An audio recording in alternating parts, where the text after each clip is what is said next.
Look at Russia on a map for long enough, and something starts to feel strange. It doesn't end. From the border with Finland in the west to the Pacific coast in the east, 9,000 kilometers. From the Arctic Ocean in the north to the mountains of Central Asia, 4,000 kilometers. Russia is not just a big country. Russia is a continent with a flag. And for 300 years, every great power that tried to destroy Russia failed. Napoleon, Hitler, the Cold War West, all of them broke against the same thing. Not Russia's army, Russia's geography. Today, Russia is at war in Ukraine. Its economy is under the most severe sanctions in modern history. Its military has lost staggering numbers of men and machines. Its population is shrinking. And yet, Russia has not lost. And the deeper question no one wants to answer is this: can Russia ever actually lose? And what does losing even mean for a country like this? To understand Russia's strategic logic, you have to start with one uncomfortable geographical truth.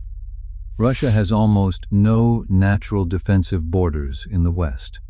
No ocean, no mountain range, no jungle. Just the flat North European plain, a corridor stretching from France all the way to Moscow, with almost nothing to stop an army. This is the wound at the heart of Russian strategic thinking, the wound that never healed. France used it in 1812, Germany used it in 1914, Germany used it again in 1941, deeper than any army had ever gone in modern history, reaching the outskirts of Moscow before running out of time, supplies, and luck. Russia's answer to this problem was always the same: space, depth, distance. If you cannot build walls, you retreat, and you let the land itself destroy your enemy. Supply lines stretch too thin. Winter arrives. Armies exhaust themselves on the endless Russian plain. Napoleon reached Moscow after marching 900 kilometers. His army was broken before it arrived. Hitler's generals reached the Moscow suburbs after 900 kilometers of brutal combat. The Red Army counterattacked in December 1941 in temperatures of -40, which the Germans had no equipment for. The land won, not the soldiers. And then there's the second layer of Russia's geographic fortress, the Ural Mountains. Running 2,500 kilometers from north to south, the Urals divide European Russia from Asian Russia. In 1941, when German armies were overrunning Western Russia at terrifying speed, the Soviet government did something extraordinary. They dismantled over 1,500 entire factories, piece by piece, and relocated them east of the Urals. Thousands of trains, millions of workers. Production restarted in the freezing Siberian winter, sometimes while the factory roofs were still being built. The tanks that stopped the German advance were built beyond the reach of any enemy air force. Russia turned its own vastness into an industrial fortress no bomb could reach. This is the first reason Russia never truly loses. Even if you break its front line, even if you capture its cities, you still have to hold 17 million square kilometers. No army in human history has ever managed that, and Russia knows it. After World War II, the Soviet Union did something that looks like conquest from the outside, but felt like survival from the inside. It created a buffer zone, an entire ring of satellite states across Eastern Europe, between Russia and the NATO alliance. East Germany, Poland, Czechoslovakia, Hungary, Romania, Bulgaria. These weren't colonies for resources. They were a shield, a 1,000-kilometer-deep belt of territory that any invading army would have to fight through before reaching Russian soil. For the first time in centuries, Russia felt strategically safe. Then, between 1989 and 1991, everything collapsed. The Warsaw Pact dissolved. Eastern Europe broke free. Germany reunified. Then the Soviet Union itself shattered into 15 separate countries. Putin called it the greatest geopolitical catastrophe of the 20th century. Many in the West dismiss that as nostalgia, as imperialism. But listen to what he actually meant. In 1989, NATO's eastern border was in Germany, 1,600 kilometers from Moscow. By 2004, NATO had expanded to the Baltic states, 550 kilometers from St. Petersburg. and Ukraine, the largest buffer of all, was moving steadily toward Western alignment. From Russia's perspective, the buffer zone that had protected it for 45 years was vanishing, one country at a time. This does not justify what Russia did in Ukraine. Invasion is invasion. The suffering is real and catastrophic. But to understand why Russia fights the way it does, and why it fights regardless of cost, you have to understand that Moscow genuinely believes it is not the aggressor in a colonial war.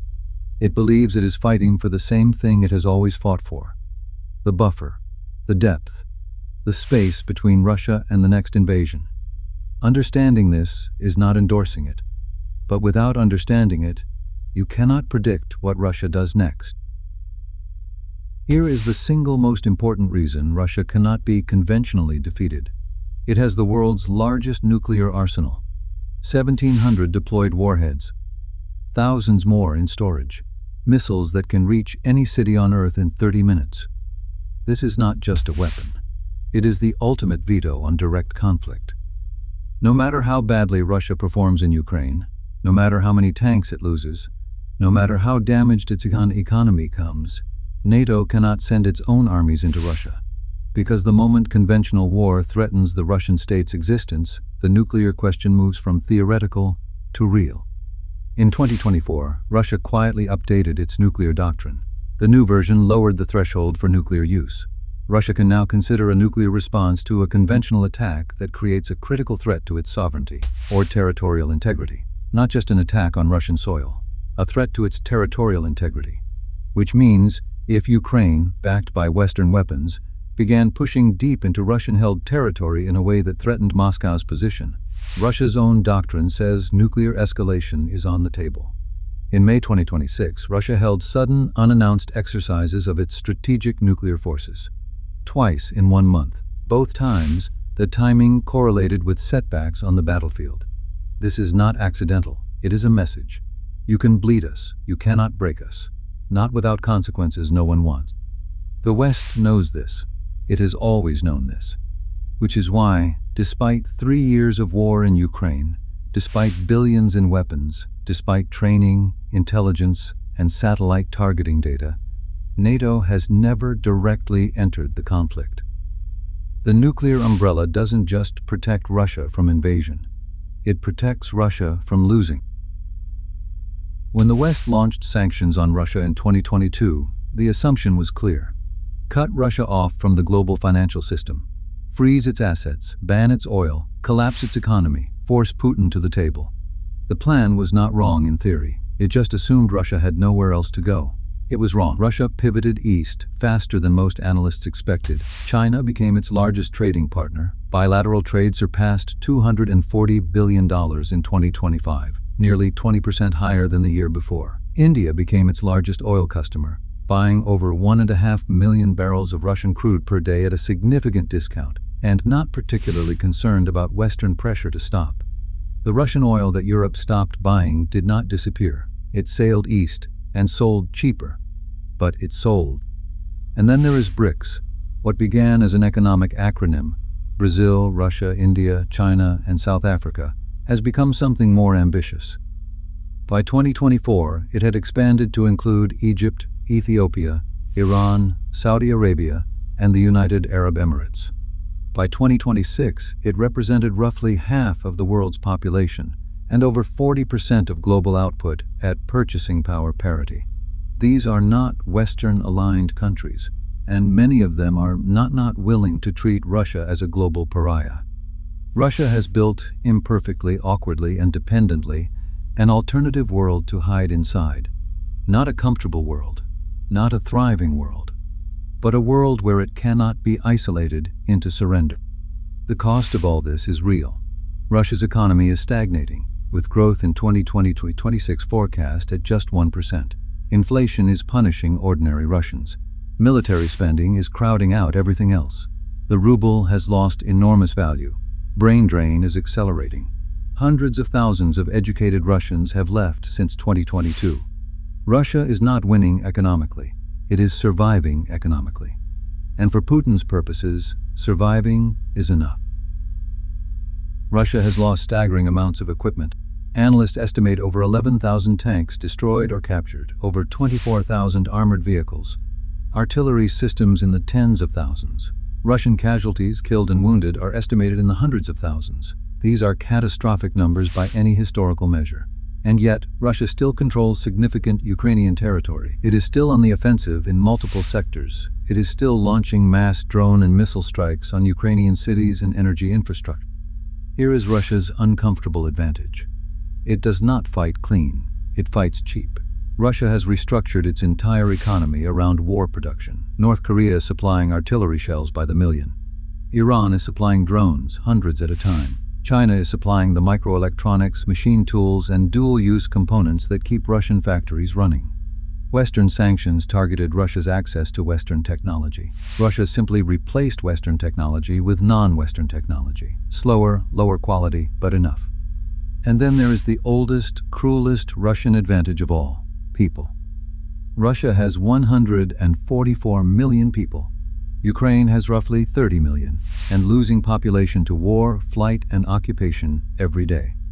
Russia can mobilize covertly, painfully, at enormous political cost, more bodies than Ukraine can replace.